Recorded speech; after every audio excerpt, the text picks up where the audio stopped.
L'opération a eu lieu en plein jour à 10h30 le 1er mai dernier sur une avenue fréquentée du 14e arrondissement. À bord d'un fourgon, 4 hommes cagoulés enlèvent de force un homme.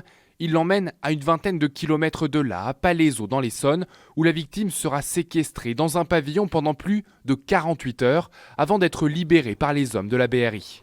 Un immense bravo aux enquêteurs qui ont fait un travail exceptionnel pour libérer cet homme et pour interpeller ses ravisseurs. Merci à Laurent Nunez et à la préfecture de police pour leur engagement décisif. La victime est le père d'un homme ayant fait fortune dans la crypto-monnaie, raison pour laquelle ses ravisseurs l'auraient ciblé. Son enlèvement a d'ailleurs été accompagné d'une demande de rançon de plusieurs millions d'euros.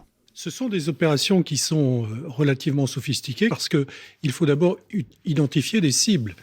Et vous noterez que les victimes sont totalement inconnues du grand public. Elles ont sans doute une notoriété dans leur domaine professionnel, mais sinon, la majorité des Français ne savent pas de qui il s'agit. Pris en charge par les secours, le père de l'entrepreneur a été retrouvé le doigt sectionné.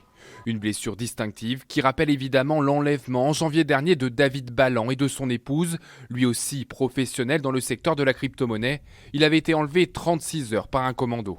Donc évidemment, il y a au moins un lien de mode opératoire. Maintenant, de là à dire que ce serait la même équipe, ça c'est aux enquêteurs de le dire. Au total, 5 individus ont été interpellés et placés en garde à vue dans le cadre de cette enquête.